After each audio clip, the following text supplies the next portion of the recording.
Hello students, welcome to students teacher channel.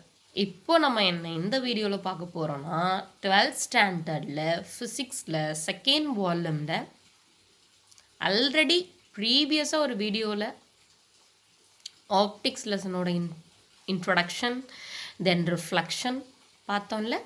So இதில் என்ன அதோட continuation angle of deviation due to reflection. நம்ம இப்போ என்ன பார்க்க போகிறோம்? angle of deviation due to reflection.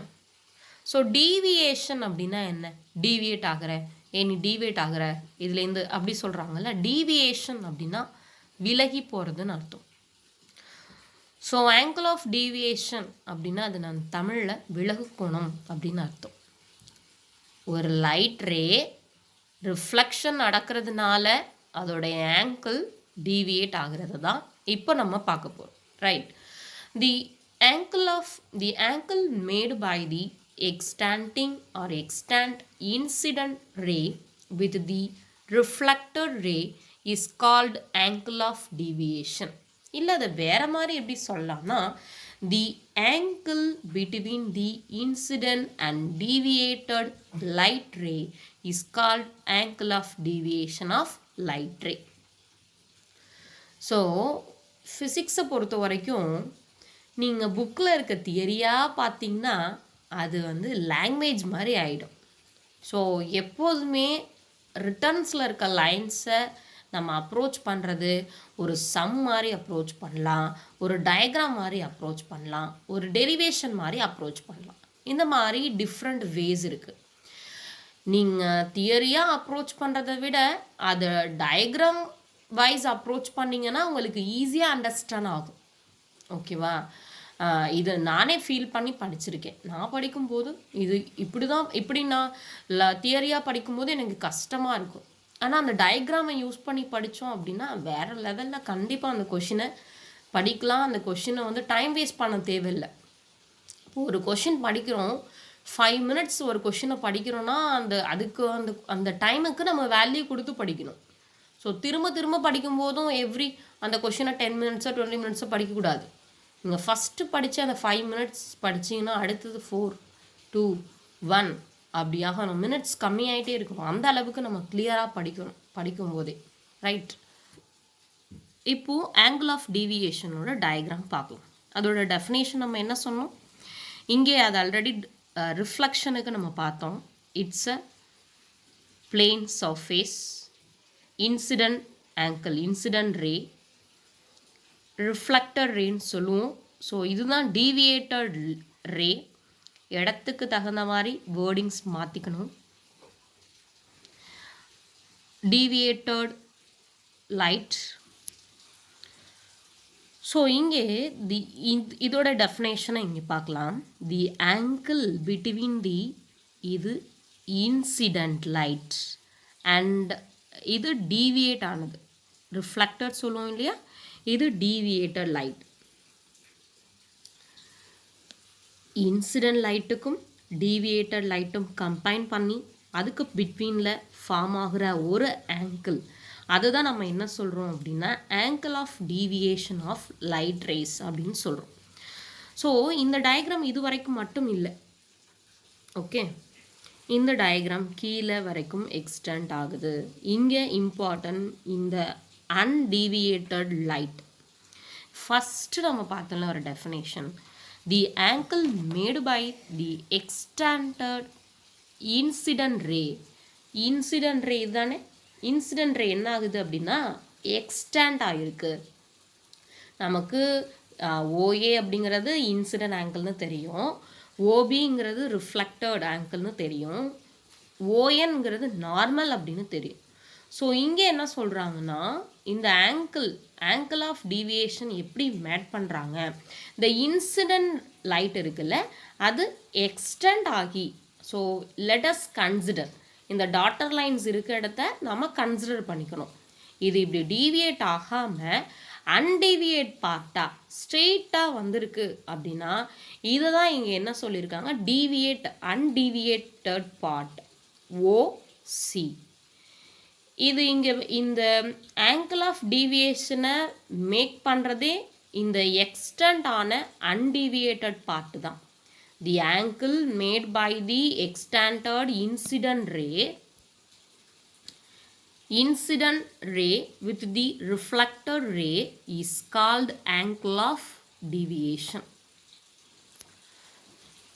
இப்போ இது தேவையில்லை, இங்கே இது 0, இவங்க 2 பேரும் தான் ஹீரோ. யார்? அன்டிவியேட்டட் ரே, இது டிவியேட்டட் ரே. ஸோ இந்த அன்டிவியேட்டட் ரே வரத்துக்கு காரணமாக இருந்தது இன்சிடென்ட் லைட், அது ஒன்றும் தவிர்க்க முடியாது. ஆனால் இந்த டிவியேட்டட் லைட், இந்த 2 லைட்டும் கம்பைன் ஆகி தான் நமக்கு என்ன கிடைக்குதுன்னா angle of deviation. This is angle of deviation. So டிங்கிற லெட்டரில் நம்ம அதை டினோட் பண்ணுறோம். D equal to 180 minus 2y. இது ஃபார்முலா, ஜஸ்ட் பார்த்துக்கோங்க. நான் உங்களுக்கு எக்ஸ்பிளைன் பண்ணுறேன். ஸோ இதெல்லாம் டேர்ம்ஸ், இது எல்லாத்தையுமே இப்படி தான் கன்சிடர் பண்ணுறோம். நம்ம லா ஆஃப் ரிஃப்ளெக்ஷனில் பார்த்த மாதிரி angle of incident is equal to angle of reflection. Angle of டீவியேஷனை 180 மைனஸ் 2y அப்படின்னு கன்சிடர் பண்ணுறோம். இதை எப்படி கன்சிடர் பண்ணுறோம்? இது எங்கேருந்து குதிச்சு வந்துச்சு அப்படின்னு நம்ம பார்க்குறோம். கவனிங்க, நான் இன்னொரு டயக்ராம் உங்களுக்கு ஷோ பண்ண போகிறேன். இங்கே இருக்குல்ல ஏ டு சி இருக்குல்ல, இந்த பொசிஷனில் இந்த ஆங்கிளில் ஒரு டயக்ராமை நம்ம கன்சிடர் பண்ணுறோம். இந்த ஏயையும் சியையும் இப்படி இருக்க ஆங்கிளில் நான் இப்படி மாற்றுறேன், இப்படி ஸ்ட்ரைட் மாற்றுறேன். ஸோ அப்போது நம்ம ஒரு டயக்ராம் பார்க்க போகிறோம். ஸோ திஸ் இஸ் ஏசி அப்படிங்கிறது இப்படி இருந்துச்சுல்ல, இப்படி காட்டியிருந்தாங்க, இப்படி இருந்துச்சு. ஆனால் நம்ம எப்படி அதை ஸ்ட்ரெயிட்டாக கொண்டு வந்திருக்கோம். That means 180 degree. இது பி, இது நார்மல். அங்கே இருக்க அதோட டைரக்ஷன்ஸ் அப்படியே மாற்றிருக்கோம். இங்கே நம்ம கவனிங்க, இங்கே பார்க்கும்போது angle of incident I equal to angle of reflection R அப்படின்னு நம்ம பார்த்துருக்கோம். இது ரெண்டுமே எப்படி இருக்குது? நமக்கு ஈக்குவலாக இருக்குது அப்படின்னு நம்ம பார்த்துருக்கோம். ஸோ இங்கே ஐ, இது ஆங்கிள் ஆஃப் இன்சிடென்ட் ஐ, இங்கே ஆங்கிள் ஆஃப் ரிஃப்ளெக்ஷன் ஆர், இது ரெண்டும் நம்ம ஈக்குவலுங்கிற ஒரு ஸ்டேட்மெண்ட்டை நம்ம ஃபஸ்ட்டில் எழுதியாச்சு, ரைட்? இந்த டயக்ராமாக நம்ம இப்படி மாற்றி வச்சுருக்கோம். இப்போது இதுதான் ஐ, இதுதான் ஆர் அப்படின்னா ஐ ஈக்குவல் டு ஆர். அப்போ நான் ஆர் இருக்க இடத்துல என்ன சப்ஸ்டியூட் பண்ணியிருக்கேன் அப்படின்னா ஐ சப்ஸ்டியூட் பண்ணியிருக்கேன். Actually angle of deviation written as இந்த ஃபார்மில் நம்ம ரிட்டர்ன் பண்ணிக்கலாம். D equal to 180 minus I plus R. Angle of incidence, angle of reflection, இது ரெண்டையும் ஆட் பண்ணி 180 டிகிரியோட மைனஸ் பண்ணோம் அப்படின்னா அதுதான் என்ன? Angle of deviation. ஸோ இங்கே இருக்க ஐ ப்ளஸ் ஆருக்கு பதிலாக நம்ம இங்கே ஐ சப்ஸ்டியூட் பண்ணியிருக்கோம். So 2y. D equal to 180 minus 2y. So next glancing angle, அதாவது நோக்கு கோணம். இந்த ஆங்கிள் ஆஃப் டீவியேஷனை the angle of deviation can also be measured in term of glancing angle. அது என்ன கிளென்சிங் ஆங்கிள்? இதை நம்ம நோக்கு கோணம் அப்படின்னு சொல்கிறோம். தி angle of deviation can also be measured in terms of the glancing angle alpha. So அது ஆல்ஃபாங்கிற லெட்டரில் நம்ம டினோட் பண்ணுறோம், க்ரீக் லெட்டரில். The angle made by the incident ray with reflecting surface is called glancing angle. இந்த glancing angle எப்படி make ஆகுதுன்னா, so அதே அந்த டயக்ராம், இது ரிஃப்ளெக்டிங் சர்ஃபேஸ் XY, இந்த XY and incident ray AO, இது ரெண்டும் மேக் பண்ணி ஒரு ஆங்கிளை இங்கே ப்ரொடியூஸ் பண்ணுது. ஸோ அதுதான் ஆல்ஃபா, அதுக்கு பேர் தான் கிளென்சிங் ஆங்கிள். ஸோ இது ஆல்ஃபா அப்படின்னா இட்ஸ் அ சேம், இங்கேயும் ஆல்ஃபா. இது ரெண்டுமே என்ன பண்ணுது அப்படின்னா கிளென்சிங் ஆங்கிளை மேக் பண்ணுது. So alpha plus alpha 2 alpha, D equal to 2 alpha. இதில் நம்ம ஞாபகம் வச்சுக்கிறது OA அப்படிங்கிற incident angle, incident ray with reflecting surface XY, incident angle OA, இது ரெண்டும் சேர்ந்து மேக் பண்ணுற ஒரு ஆங்கிள் தான் கிளென்சிங் ஆங்கிள் அப்படின்னு சொல்கிறாங்க, ரைட்? ஸோ இதை நம்ம எப்படிலாம் எழுதலாம், இது எல்லாமே சேம் தான், இந்த வேல்யூ இந்த வேல்யூ இந்த value it's all same value. So அப்போது angle of AOX AOX alpha. Next angle of BOX alpha. Angle of YOX equal to alpha YOX. நமக்கு என்னன்னு தெரியும், angle of deviationனா இதுதான் OC OB. அப்போது இங்கே இருக்க ஒரு ஆல்ஃபா, இங்கே இருக்க ஒரு alpha, D equal to 2 alpha.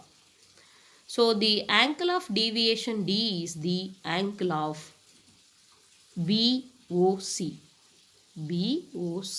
இதுதான், இந்த பிளேஸ் தான். So therefore D equal to 2 alpha. So okay, உங்களுக்கு இந்த டாபிக் ரிலவெண்ட்டாக ஏதாவது டவுட் இருந்துச்சு அப்படின்னா கமெண்ட் பண்ணுங்கள். தேங்க்யூ. நெக்ஸ்ட் வீடியோவில் மீட் பண்ணுங்கள்.